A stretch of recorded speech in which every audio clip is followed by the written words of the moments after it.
Welcome to our webinar, and this one's entitled Mindfulness for High Performance.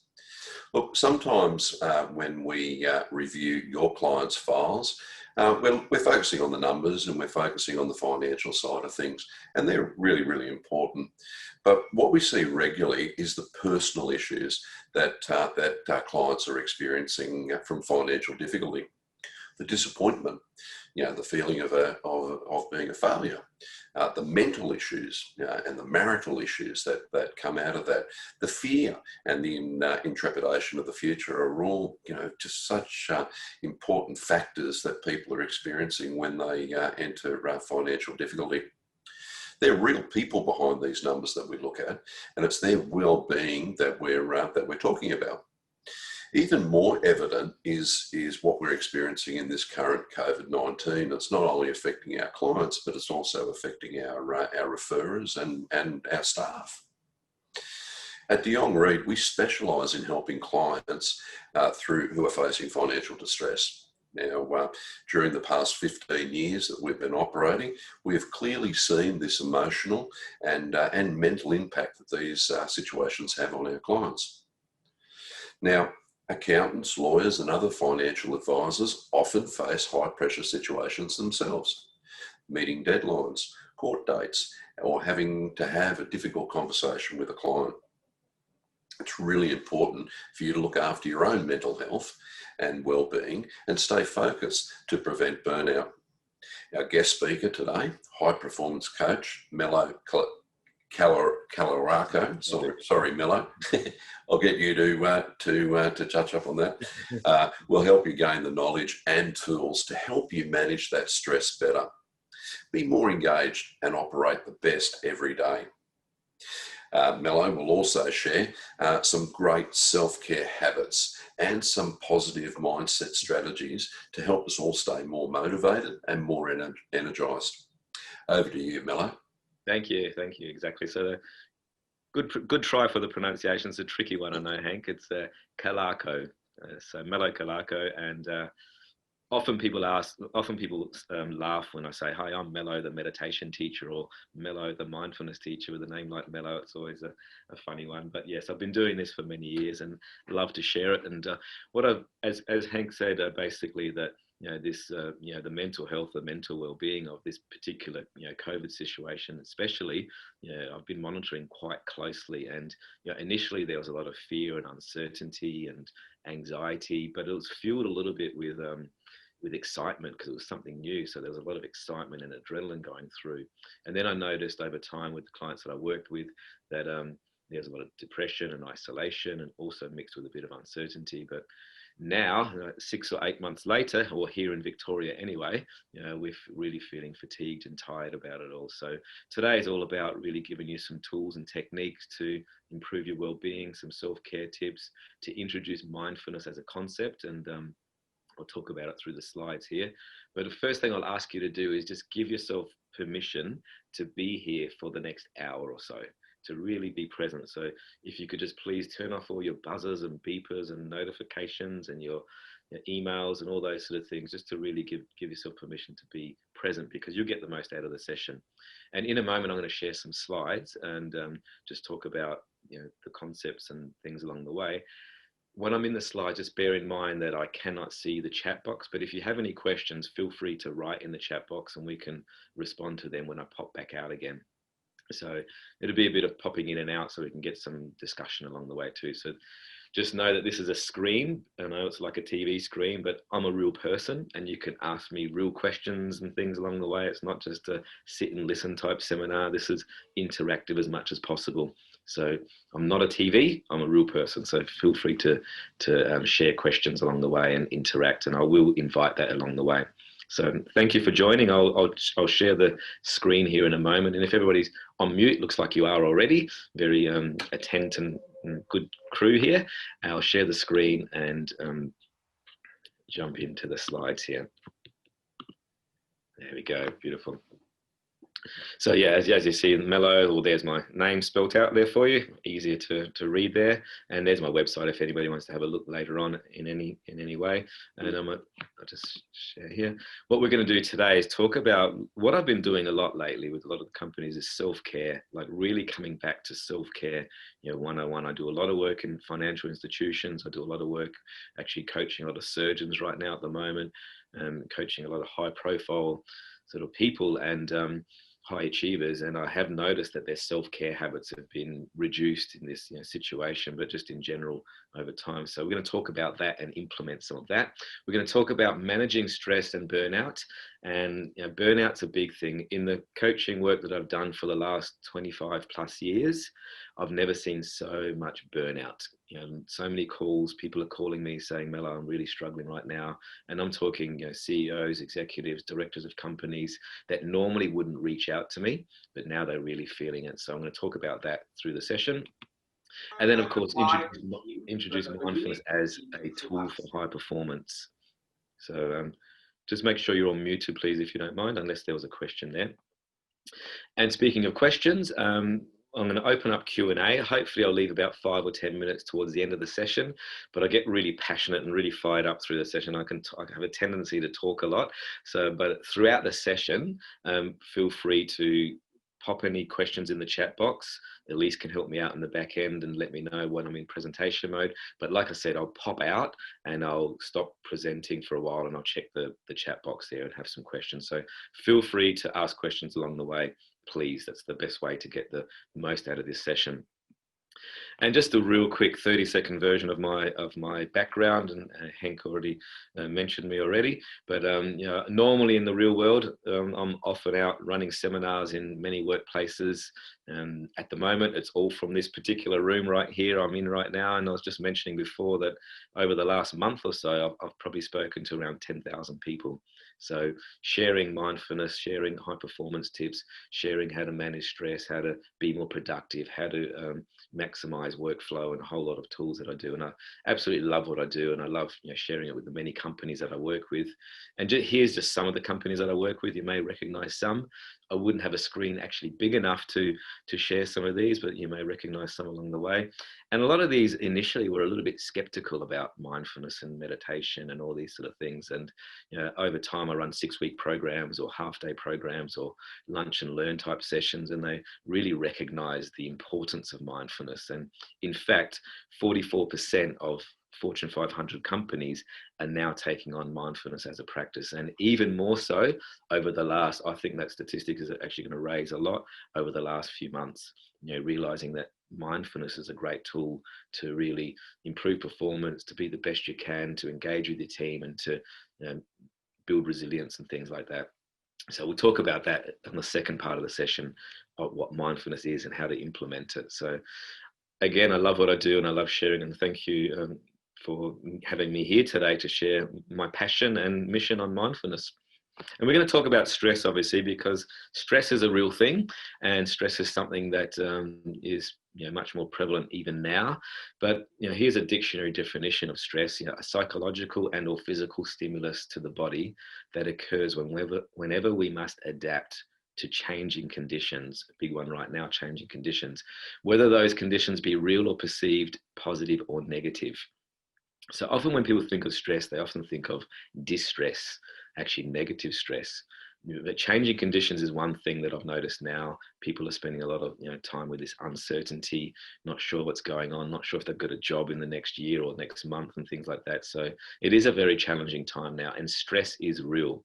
And as you see in the second part of that, there's also real stress and there's perceived stress. And perceived stress can sometimes be when you make mountains out of molehills and you start thinking and catastrophizing about things, and you might be flipping around in your nice warm bed at night at 2 o'clock in the morning with all these thoughts that are racing through your head and stressing out. So I want to first of all recognize that stress is needed. You actually need stress to reach your goals and to drive you to reach those deadlines, as Hank said before.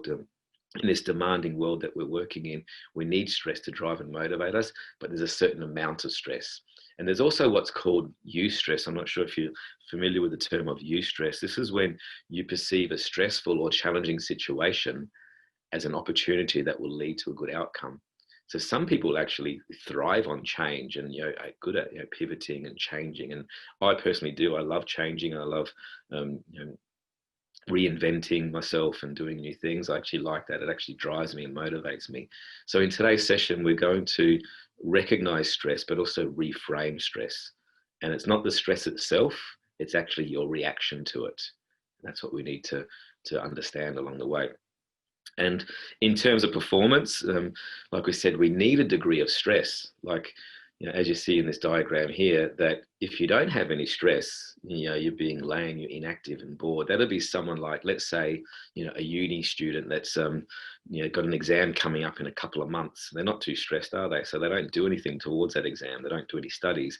But as the stress starts building and as the deadline comes closer, we start to feel motivated. We get a bit of healthy tension. We start feeling focused, and then we reach peak performance. Now, peak performance, we can work for a certain period of time. We are not machines. We cannot stay in peak performance mode for 20 hours a day. It's not possible. We need to learn when it's time to back off. We need to learn when it's time to have a break. Otherwise, it turns into more like fatigue and exhaustion, and as you see, panic and anxiety, and eventually burnout. And I personally work in 4 psychiatric clinics. I run programs in psychiatric clinics, and I see the consequence of people trying to just keep doing too much. And even high achievers and high performers that, the top of their game, the top of their field, if they don't have their own self-care strategies and manage stress in the right way, then they eventually do burn out too. No one's exempt to this. So just, from this diagram, as you see, your performance rises the more stress there is, but there's only a certain amount of stress to reach peak performance. And athletes know that. For example, an athlete is training for a marathon. They don't run a marathon every single day to train for the marathon. They have rest periods, they have breaks and things like that. So it's the same as a corporate athlete. We also need to make sure we're doing our own self-care along the way. So speaking of stress, this will describe it also in another way. So a bit of another sort of timeline. In the real world and in any world, this is pre-COVID, this is post-COVID, this is just anywhere. We've always got everyday stressors coming in, right? And stress can drive you, can motivate you. It's a positive force, and it is a really good thing. Right now, I would say the stressors have doubled, if not tripled, if not quadrupled, because there's a lot more, different types of stressors coming in. But we can normally cope with this. So if we have strategies and techniques and ways that we cope, we can actually cope with this, and we can actually thrive and still operate in our optimal way. And my invitation around this is make sure you are having self-care strategies around this. So make sure you're doing regular exercise, having adequate sleep, eating well, and all these little things that I'm going to talk about shortly. And that's how you manage stress on a daily level. I would go even further right now for those that are here in Victoria and for those that are feeling a bit of the COVID situation, that we need to manage our stress every few hours. Do something for yourself every few hours. Get up and have a break. Go for a walk around the block or do some exercise or things like that to manage our stress on a daily level. In that way, we can cope and we can actually be high performers if we're managing our stress, having a balance between sympathetic and parasympathetic activity. So fight and flight, and also relaxation response. If we don't manage our stress though on a daily level, on a daily basis in this green zone, it turns into what's called chronic stress. And chronic stress is starting to get a bit of a negative stress. Chronic stress feels more like overwhelmed, anxiety, overstimulated, can't turn off. And now for those that are working from home, many people are actually a bit more overstimulated. They're blurring the edges between working from home and being with the family, and it can be a bit too much, and they could be working late into the evening and therefore affecting their sleep and things like that. So chronic stress is now becoming unhealthy. So the green zone is okay, you can still operate like that, but the blue zone it feels like just you cannot switch off, just too much stimulation, struggling to meet your deadlines and things like that. But it gets worse from there, and this is what I've noticed lately with what's going on, is if you don't manage your stress from that chronic stress zone, it turns into what's called allostatic load.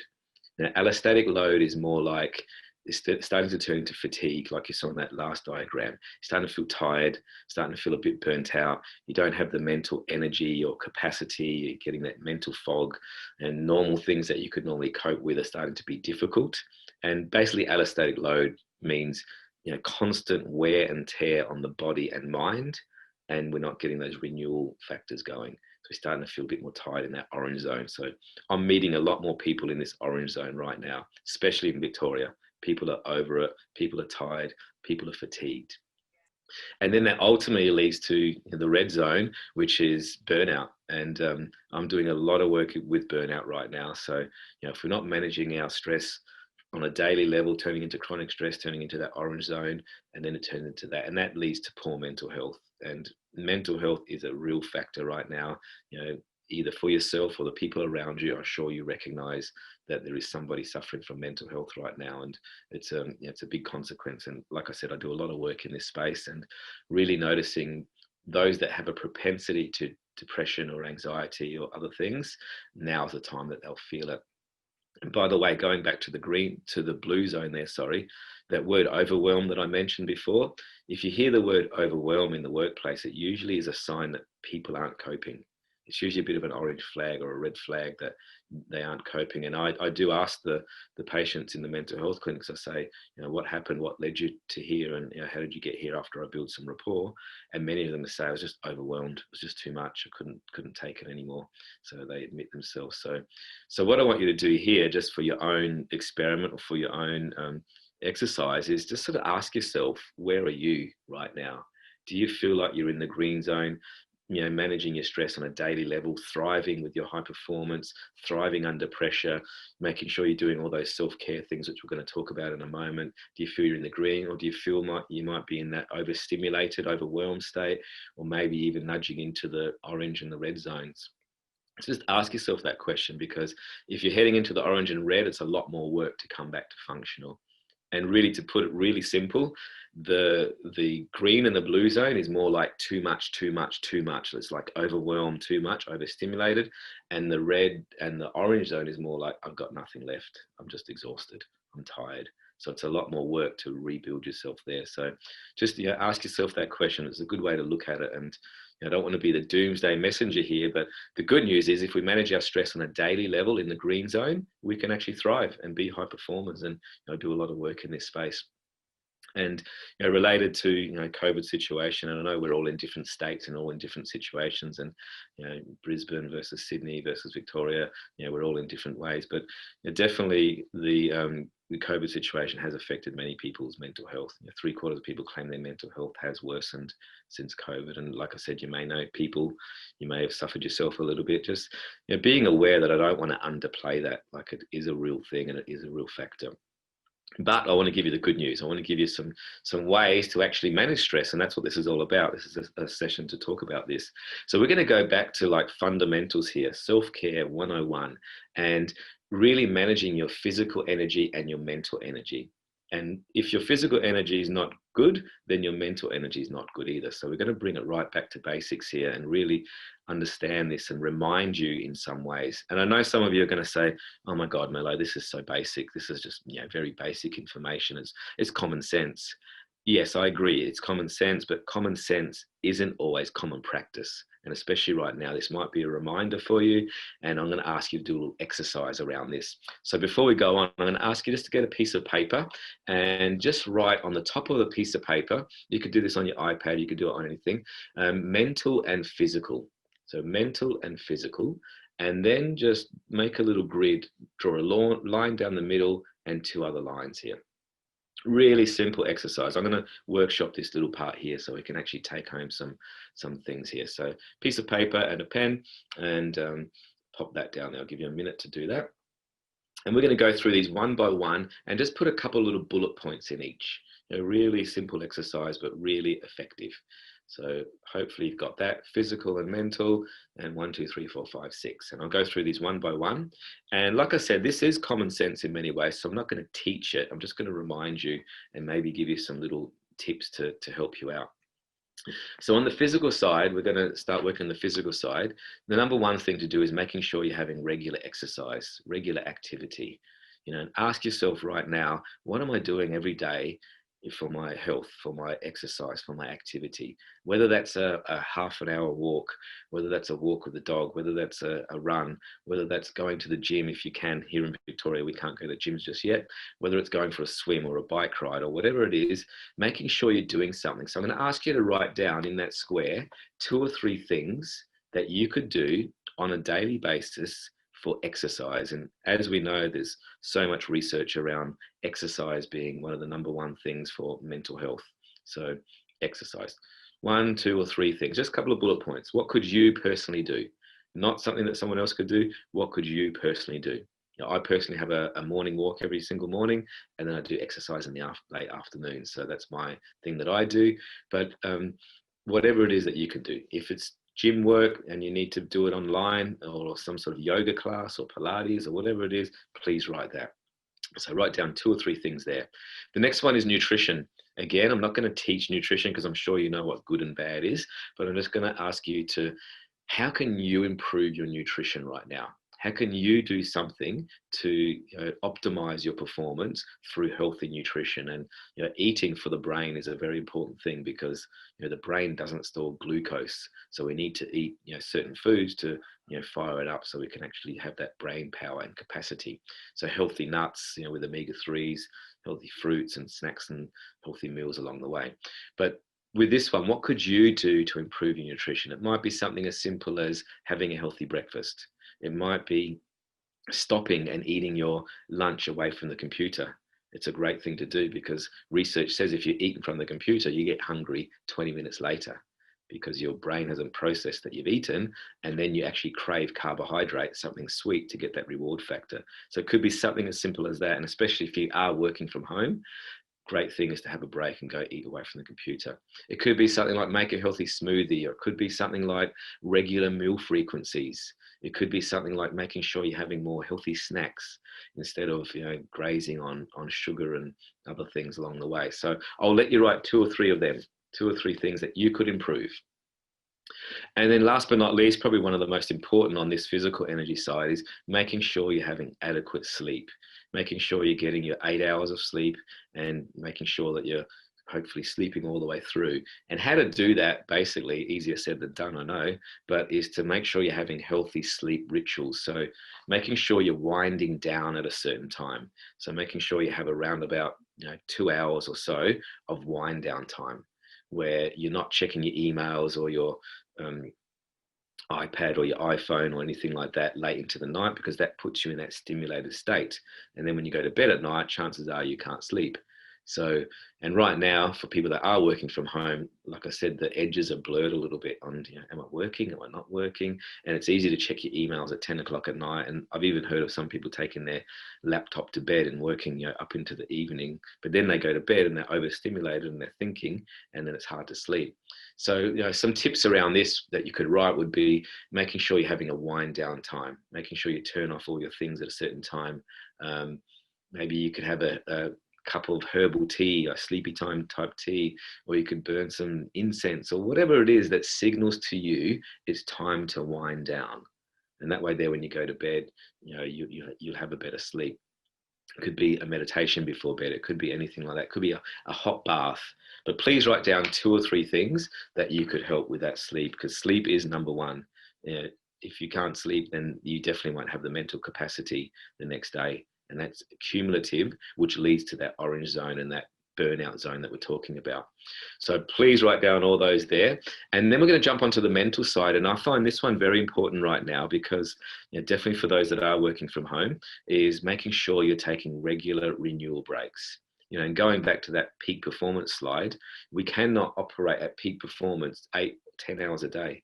We cannot. It's not possible. We'll actually burn out eventually, and causes anxiety, causes all sorts of other problems. So we need to make sure we're having little breaks, and then do another 2 hours of work and then have a little break, another 2 hours of work, have a little break. Because if I told you, if you stop for 5 minutes or 10 minutes, your next 3 hours will be more productive. So it's really important to make sure. Now, those breaks could be anything from checking the letterbox, if you're working from home. It could be a walk around the block. It could be make a cup of tea and sit in the courtyard. It could be go have a chat with a colleague or friend if you are working in the office. Anything that's going to give you a little bit of renewal. Could be have a little healthy snack, some nuts and some fruit or something like that. But making sure you're slotting them in throughout the day. You know, do a couple of hours of hard work, have a little break. A couple of hours of hard work, have a little break. Really, really important. And the next one that I offer here is also mental stimulation outside of work. Now, getting back to that other slide with the green zone we're talking about stress, when it comes to stress resilience and to stress management, the best thing to do is to do things for yourself that are outside of work. And I ask myself this question every single day. I ask myself, Melo, what did you do just for you today? What did you do just that's for you? Not for your clients, not for your patients, not for the companies you work with, just for you. And it could be play the guitar, it could be learn a language, it could be do some hobbies or interests. Really important to do that.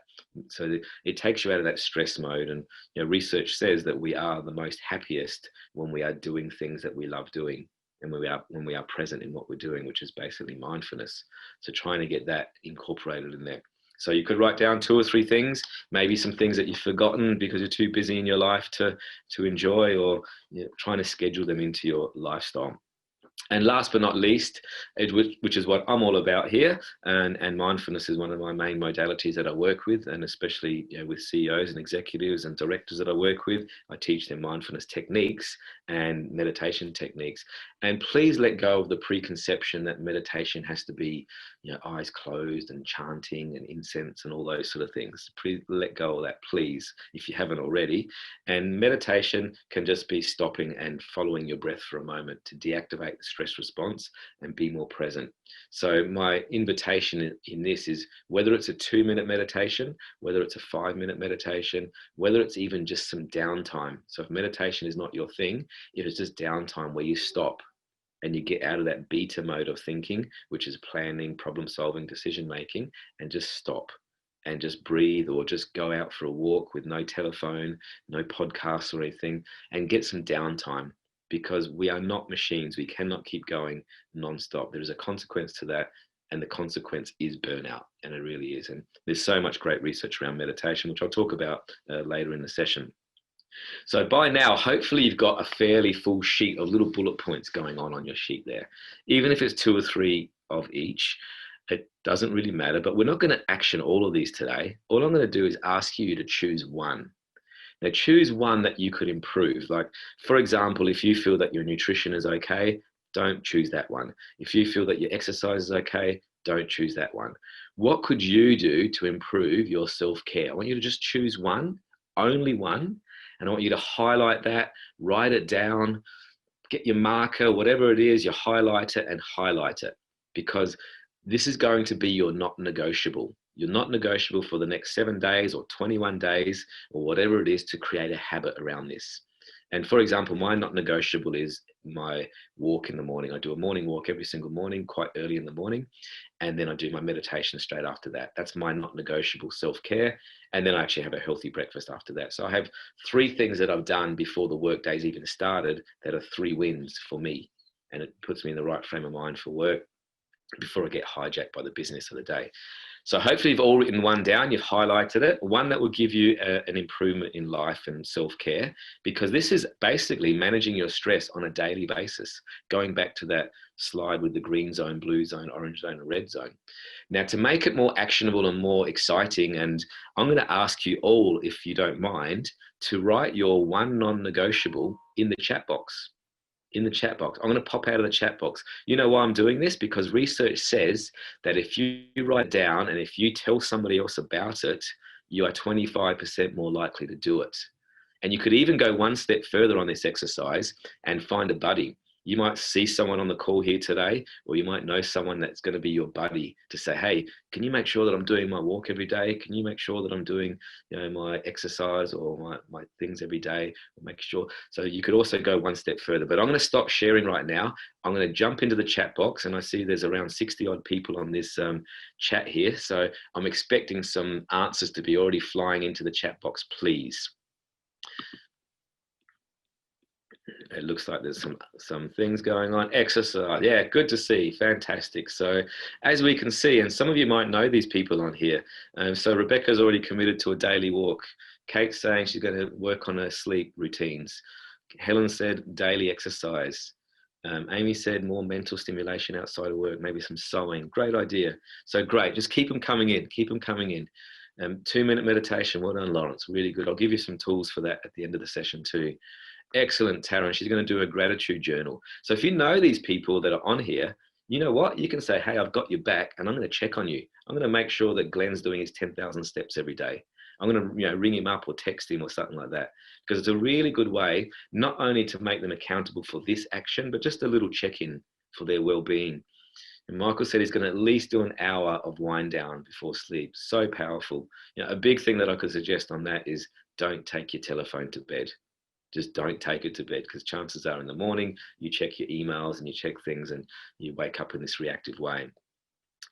Morning walk from Michael. Lee, good. Jess is going to go to bed at 11. No screen after 9. Excellent. Manuja, good. Matthew, he's going to do some regular exercise. Yes, daily walk. I'm loving it. Well done. Keep them coming if you haven't written one down. What are you committing to? Hank, I haven't seen your name come up yet. Unmute yourself for a moment. Unmute yourself. If you can, I'm not sure. Or just write it in the chat box if you like. Wind down before bed, regular meditation, personal trainer, Graham, good stuff. Exercise, May. What's yours, Hank?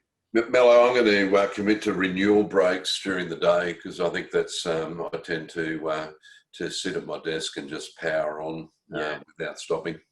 Yeah, that small little tweak, thank you for sharing. That small little tweak will make a world of difference, honestly, a world of difference. And that's what I'm saying. These little things, even though they're very simple, they can really change exponentially through, the time that you do it. Great, calm app meditation, Phil. Fantastic, excellent, good to hear. And lucky you, Phil, for being able to go to the driving range. Here in Victoria, we can't do those things just yet. So keep it up and enjoy. So like I said, if you know someone on this call, you can actually check in on them through the week and say, hey, making sure have you done we can even check on and Hank, make sure he's having his renewal break, send him a little text or a little email. We could even ping him every 90 minutes and say, hey, time for a renewal break. So really powerful stuff. So great idea. So that's your not negotiable for at least the next 7 days, or take it on as a 21-day habit or beyond. So really important. Thanks for all your input there. Really great. And like I said, unless you do something about it, it's only theory. So it's really important to actually do something about it. So I'm going to continue on here with the screen here and talk about mindfulness a little bit. So just going to introduce mindfulness. And basically at its most fundamental level, mindfulness is paying attention to the present moment and non-judgmentally and with open curiosity. It's basically just being present and being focused. And that's why it's such a good thing for high performance. Athletes practice it.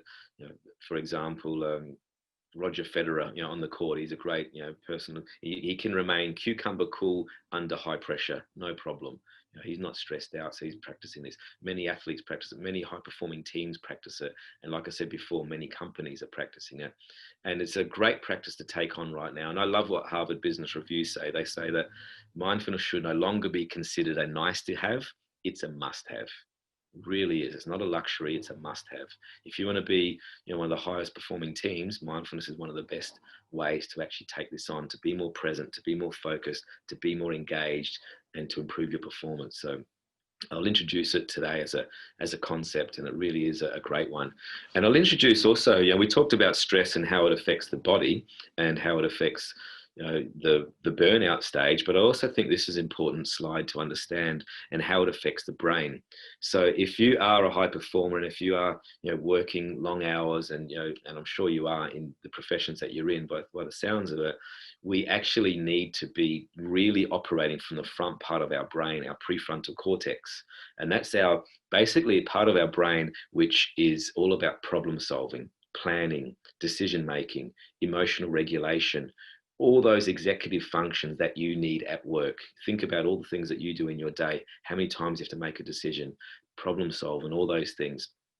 But if you're working under a stressful way, and if we're feeling overstimulated and overwhelmed and not really coping with our workload and things, what happens is our amygdala, which is the back part of the brain, it's one of the primitive parts of the brain, a little gland that actually fires up and it goes ping, ping, ping every time there's a stress response, whether that's an email, whether that's the boss, whether that's a client, whether that's the COVID situation, whether that's the media. It just constantly goes ping, ping, ping. And the more it does that and the more you work under this stressful way, the stronger it gets. So you actually get good at stressing out. You actually get better at it. It's a funny thing to say. If you're working under this, people feel busy, busy, busy all the time, but it doesn't mean they're productive. They're working in this stressful way, and this thing is constantly hijacking your attention. So that's working on the stress. So when that's hijacking, that's actually hijacking, as you see in this slide here, your prefrontal cortex. So your ability to make clear decisions, your ability to problem solve, your ability to emotionally regulate, to lead a team and to manage a team is compromised. It atrophies, it shrinks. And also your hippocampus, which is all about memory retention, so learning new things, storing a short-term memory into long-term memory. So that's actually not a good way to work, not a good way just to keep powering through and working through everything, because chances are this little amygdala starts getting stronger and stronger. This is the neuroscience behind meditation, by the way. The good news is that when we do practice meditation and mindfulness, it actually weakens the amygdala. It deactivates the amygdala, makes it weaker. So therefore, the prefrontal cortex can fire up and your ability to make decisions and problem solve is better. Your executive function's better. And also your ability to retain information and to learn new things and new skills is better. So that's why I'm such an ambassador for meditation. And like I said before, please let go of that preconception of meditation has to be long hair and incense and robes and all those sort of things. It can be. And I spent a lot of my many years of really immersing myself in the spiritual practice of meditation. I've been meditating for 30 plus years, and I cycled around the world on my mountain bike once upon a time, and I was staying in monasteries and living with monks and all that sort of stuff along the way. So I learned that. But now I'm working in the corporate space and with athletes, and I really realize the importance of meditation to be a peak performer. So hopefully that slide demystifies a little bit about meditation. So think about yourself. If you're going to be a high performer and operate at your best and fire up that prefrontal cortex, it actually inspires me, to be honest. Like I said, I've been meditating for many years, and when I come out of a meditation now, I think, wow, I just actually strengthened neurons in my prefrontal cortex. I just strengthened my pathways up there. So it inspires me to meditate even more. And I meditate before each seminar, before each meeting, even if it's a 1-minute meditation. So I've got a clear mind and I can be more present. So hopefully that inspires you and changes and demystifies it a little bit. And more relevant to now, and this is, I know we're all in different states and all in different places in regards to COVID, but relating it to now, when we are operating from the back part of our brain, from our amygdala, we're often operating in an anxious state. And we can spend a lot of time with a lot of what if scenarios. What if this happens? What if I can't provide for my family? What if I lose my job? What if? We can spend our mental energy and thoughts in a what if mind. And essentially on the most simplistic level, what if leads to anxiety. And anxiety basically in many ways is catastrophizing about a future event that hasn't even happened yet and may never happen. But we spend a lot of our fear and uncertainty and our energy thinking about that. But the more we practice mindfulness and meditation and these practices, even these self-care practices we're talking about, the more we can actually be more present with what is happening in the present moment as it's unfolding day by day, moment by moment. And I say this through experience from myself, that you can always cope with what is happening. You can always cope with what is. You cannot cope with what's going to happen because it hasn't even happened. There's no way you can cope with what's happening next month or next year or next 5 years because it hasn't happened. You can prepare for it, but it's a mental phantom in the future. So the only thing you can cope with is now, and you can always cope with now. Really important to understand that. And I work with cancer patients. I work with a whole range of different people, and I teach them to be present with what is happening, and you can always cope with the now. And throughout my travels that I mentioned before, I've been in situations, machine gun situations, knife situations, as you can imagine, in Nigeria and Africa and places like that. And I always had that self-belief underneath that I can always cope with the present situation. Not the next one, because it hasn't happened yet, not even 5 minutes from now or 10 minutes from now. So the more we practice meditation and mindfulness, it gives us that resource that we always have inside of us to actually cope with the now. And then all the what if scenarios disappear. They really do disappear. So, I'd like your thoughts on that, once I pop out of the screen, but it really is an important factor to practicing mindfulness, because the future hasn't happened and may never happen. What a waste of energy, spending all that mental energy and capacity. Obviously, we want to be safe and all those sort of things, but that's where mindfulness can really help you cope with what is happening in the present moment. And here's a whole lot of other benefits. I wouldn't have a screen big enough to tell you all the benefits of a mindfulness practice, but as we said, deactivating that stress response, being less reactive to stress.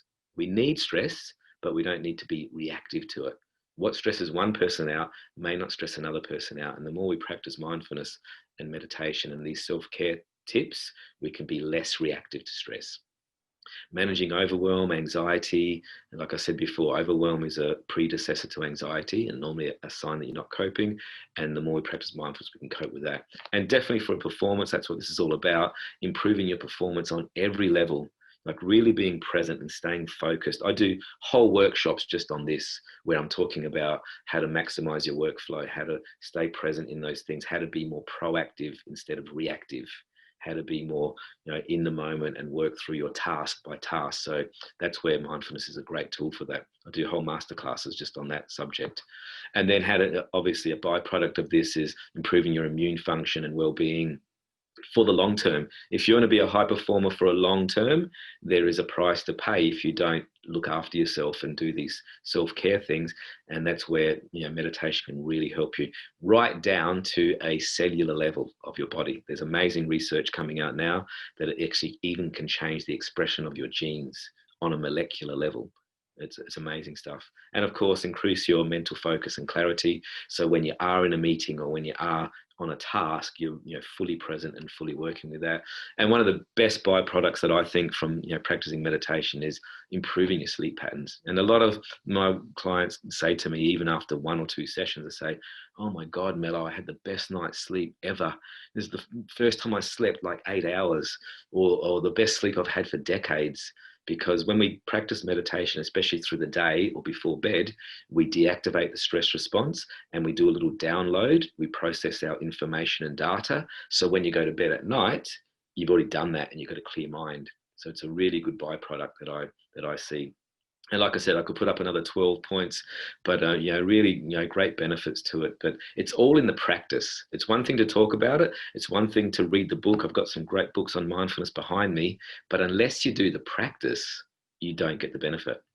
It's a bit like exercise, for example. Say you want to run a marathon, you can pick up all the magazines about marathon running or bike riding or whatever it is that you want to do and read all about them and understand it theoretically.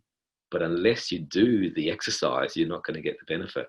So it's the same as meditation and mindfulness. And the one thing I do also want to help you let go of is meditation doesn't have to be 20 minutes long. It can just be 5 minutes, 2 minutes. It could just be a breath break. Like Hank said before, a renewal break. Just stop and just follow your breath for a couple of minutes. It's a really powerful practice. And how to do it, obviously, like I said, it's all in the practice. It's all in doing the practice itself. There's 2 main ways to practice mindfulness, and a lot of people don't know this. They only know the formal practice, and the formal practice is basically stopping and doing the meditation itself. So whether that's 2 minutes, whether that's 5 minutes, whether it's a 90-second breath break. And by the way, the breath is the most powerful catalyst to help you get out of fight and flight mode. So when you follow your breath and anchor your breath and breathe slower, especially on the exhale, it takes you out of the sympathetic nervous system, the fight and flight mode and the reactive mode, and drops you into the parasympathetic mode, which is like rest and digest and restore. So the parasympathetic mode is a more calming, it's also known as the relaxation response. So going back to that slide on peak performance, you cannot be in sympathetic all day long for 12 hours a day. We need to drop down, restore, and then have another period of peak performance. So a good goal though is around about 10 minutes a day, but you could just do some, listen to an app. So I saw on the chat box there, someone was talking about the Calm app. I'm on an app called Insight Timer. For those that are interested, they can try that. I'll put links in the show notes afterwards or in the chat box to get to that. But a good goal is around 10 minutes a day. And then there's what's called the non-formal practice. And this is me and my little family in the Swiss Alps, my wife being Swiss. Actually, the kids have grown since then a little bit. But non-formal practice is doing all those other things more mindfully. You know, anything from waking up in the morning, from showering, to eating more mindfully, you know, to walking, to listening, to cooking, to all these things that will actually help you to be more present. And this might seem like a really simple practice, and it is, but it's really powerful. So for example, eating, just eating. So instead of eating and knocking out your emails at the same time and trying to work behind the computer, stop, leave that computer, go and eat for 10 minutes and just really be mindful of your food and enjoying your food. And actually, as much as the pleasure of it all, it actually trains your attention to stay focused on one thing. Actually, in regards to performance, it trains your attention to stay focused. So these might seem like little things, and I ask you today to maybe also choose one thing that you're going to focus on. It could be showering. You know, when you're in the shower, are you really in the shower? Are you saying, I love the smell of my lime and coconut shampoo this morning. It smells so good. Or are you already thinking about the 10,000 things that you have to do in your day and you're not present in that thing? So it might sound like a simple thing. And you know, through my travels, I stayed at one particular monastery where it was all about being mindful and all about enjoying the one thing you were doing, even if it was chopping the vegetables or washing the dishes, whatever it was, and it really trained your attention to do that. So that's a really simple way for the non-meditators also that don't want to actually do the seated practice so much to actually be more mindful in your day-to-day activities. So when you are going for a walk, just go for a walk. Don't take your phone, don't take your podcast, just go for a walk and enjoy the scenery and all those sort of things. So that's the two ways to do it. And hopefully that enlightens you a little bit on it. Doesn't always have to be sitting and closing their eyes. Many people use exercise as a meditation. For example, bike riders, they love to bike ride, and it can be anything that's repetitive can be a meditation. Swimming can be a meditation. Walking can be a meditation. All of these things. And like I said, they're training your attention to do just one thing. Because in this modern world, we are training our attention to be distracted. We're actually doing one thing, but doing another, and doing another thing and doing another. And research says that we are only 47% of the time, 53% of the time on task. The other 47%, our mind wanders off elsewhere. So we have to train our attention to stay on task. And that's where these simple practices are really powerful. So I'm going to give you some homework. I know I've only met you once, and it's a little session here, and I'm going to give you some homework to take away, because I'm really about implementation. It can be just information, and if I'm just going to put up a PowerPoint presentation on all the information, you'll go, great, that's fantastic, but then what? You won't actually take the practice up. So I saw a lot of you have already taken on that self-care practice, which is great. Now I'm just going to remind you. So if you could try to do either a 5 or 10 minute formal practice of some sort, which could be, like I said, just a 90-second breath break. You could just stop and pause and follow your breath. And I've got some tools and resources to help you if you've never meditated before or never done a practice. I've got some tools to help you with that. And also that one thing more mindfully. So choose that one thing. And you might write that in the chat box too. What's that one thing you're going to do more mindfully? Is it going to be waking up in the morning? Is it going to be showering? Think about all those things that you do in default mode. You just do them. You don't think about them too much. Even driving the car or going from A to B or commuting, all these things you just do in default mode. When we pay more attention, they become a mindfulness practice. So that's that one there. So please, you can write in the chat box if you like what you're going to do there, but that's your little homework task. And the other one is to focus on that one daily habit. That one daily habit that is your not negotiable, I would say, for the next 30 days. But you can do it in like chunks of 7 days. And like I said, you can buddy up with somebody. And the reason I say one habit, I know I gave you a whole sheet of like 6 things, and I know you got lots of bullet points, is once you get one habit down, you can then anchor other things to that habit. So for example, my morning walk has been a habit that I've done for many years, and I would say 25 plus years. Morning walk. And the reason I do that, by the way, just a bit of science behind it, is the reason I get up early and go for a walk is because the moment you get sunlight behind your eyes first thing in the morning, it sends a message to the hypothalamus and to the pineal gland to produce serotonin, to get up and to be aroused and awake and alert. So therefore your body's alive and alert. And then approximately 15 or 16 hours later, coming into the evening, it'll stop producing serotonin and start producing melatonin. which sets you up for that nice sleep-wake cycle, what's called the circadian rhythm. So the reason I get up in the morning is so my nighttime habits are better, to be honest.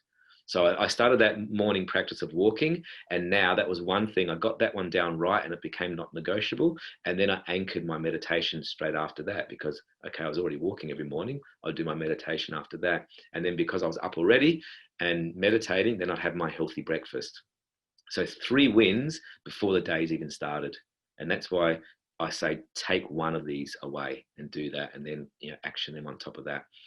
And like I said, to help you out here, if you want to give mindfulness or meditation a try, I created this resource actually at the very beginning of COVID, to be honest, just a way to support all the companies that I work with, my clients, and it's a totally free resource. I'll pop it in the chat box in a moment. And it's basically a whole set of tools. It's like a little mini course where you've got meditations, a couple of meditations in there, little 9-minute ones, quite short and sweet. Body scan meditation, I would really highly recommend. There's also little video tips, little short ones, maybe 5-minute video tips, and a couple of PDF handouts. So I'll pop that in the chat box in a moment, but a really good way to get established in a mindfulness. Feel free to grab this, feel free to share this with your clients, with the more people that we can support with this, the better it is. So that's my philosophy. And like I said, I've reached thousands of people over the last few months, and I want to invite you to also give this a shot. And just in closing, there's my email address there. If you want to write that down, if anybody has any questions that we didn't get time to, I'm going to pop out in a moment. We've got about 5 or 7 minutes to have a bit of Q&A, which I always like to have a bit of a chat. But there's my email if anybody wants to contact me afterwards in any way. And thank you so much for all your time. And I'm going to stop sharing and just open up the chat box, open up the Q&A. I'd love to hear your feedback. I'd love to hear if any questions fired up there. If I stimulated any questions, I'll stop sharing here. Excellent, excellent, excellent. Good, yeah, thank you. So you can all see me, and feel free now at this stage, if you don't want to write in the chat box, feel free to unmute yourself quickly if you want to just ask a quick question. I'll just go through the questions here. Yeah, having breakfast, Paul wrote there before, great. Having breakfast without checking mobile phones and emails, such a good thing to do. There's one CEO that I was working with, and he says, I can't, first thing in the morning, I have to check my emails. I just have to know what's going on in my company. I said, really, do you have to know at 6:30?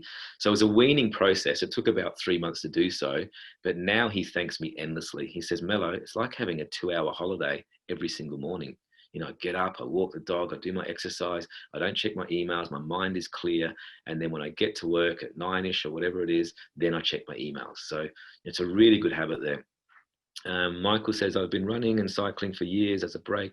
It's amazing how often problems. Yeah, great, excellent. Cycling is a meditation, really good. No iPhone in the ears. Yeah. Michelle says, I think the key for me is getting my priorities down. Good, definitely. And you know what I personally do before I even open my computer for work, before I even open my laptop or whatever I'm working on, I write down my intention for the day. Otherwise, I open my inbox and I go, oh my God, I've got to do this. And I get hijacked by other people's agendas and things. So owning your day, setting your priorities is a really good thing. Like write down the 3 or 4 things that you need to do in that day to maximize your performance and potential. And then open your emails after that and check what you need to prioritize after that. And like I said, I do a whole session just around that, how to be more proactive and less reactive and own your workflow. Are there any questions? Anybody want to ask any questions around mindfulness or meditation or the stress response or any feedback? A lot of people ask, when's the optimal time to meditate, or how many hours or how many minutes do I have to sort of do? And my answer to that is whatever suits you, like as in what's the optimal time, as long as you can sneak in around 10 minutes a day of cumulative meditation. I personally meditate in the morning and then around about early evening. So I separate work from home. I have 2 beautiful children at home, and they're more beautiful when I meditate before I go home. So when I go home, I'm fully present with them. I've left my work behind and now I'm fully present with the kids. Laura says, any tips to stick to it? I managed to get, that's quite often. A lot of people fall off the habit. My first tip to that, Laura, is to let go of expectations. A lot of people think that meditation or mindfulness practice is this blissed out state, and there's this beautiful light or whatever it is, but it's not that. And especially if you're first out starting, because you'll realize that your mind is busy and thoughts will pop up. thoughts will get busy. When you stop your work, you'll get many thoughts. So the idea is to observe your thoughts. So a thought might pop up. It might be a planning thought, observe it, and then gently let it go. And the next thought will pop up, observe it, and then gently let it go. And just keep observing your thoughts. And then you'll notice you'll get more spaces between your thoughts, and you'll start feeling like, hey, this is meditation. But no matter what, whether it's 5 minutes or 10 minutes, you are deactivating the amygdala, deactivating the stress response, and you're firing up that prefrontal cortex. So, really making sure that you're doing it regularly. And a lot of the barriers are, I don't have enough time. And that's why I say 90 seconds is enough. Or it's, I always fall asleep when I meditate. That's, chances are you're probably exhausted.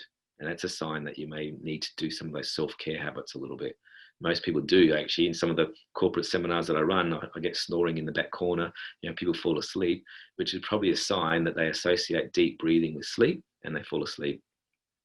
And any other questions here? Any tips? Seem to think better. Walking is a good one, really good. So Phil says, I seem to think better when I'm walking rather than stationary at a desk. And if I have a problem with something I need to think through, walking is great. I really encourage that, because walking is movement. Walking is momentum, isn't it?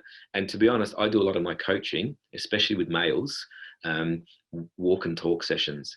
Because when we're walking, we've got a bit of movement going, and males actually, to be honest, feel safer and feel better if we're side by side. If we're going to, instead of a clinical setting where it's face to face, we feel better side by side. So walking is a really good one. Fantastic way to clear the mind. And that's why I encourage my morning walk, by the way. I don't take my telephone, because otherwise I could be tempted to quickly text somebody or action something. It's my time for me. So walking without a telephone is the best thing to do. Excellent. Thanks for sharing that, Phil. And another one is from Laura. Any tips on how to stick to it? Fall off the habit. I did that one, didn't I? Amy says, it's so hard to sit on that line between optimum stress and then stress overload. I found a quick walk around the block shakes it off. Yeah, great. So you've actually found your own little mechanism. There's a whole science behind what's called the ultradian rhythm. So you may have heard of the circadian rhythm, which we were talking about before, the sleep and wake cycle, right? But there's also, scientists believe there's the ultradian rhythm where we oscillate in different energy frequencies throughout the day. So let's say from, you start work at 8 until 10-ish, and you do that power of work, and then you have a little dip. But make sure you recognize that dip and maybe get up and take a walk or make a cup of tea, and then come back again and do another couple of hours of work.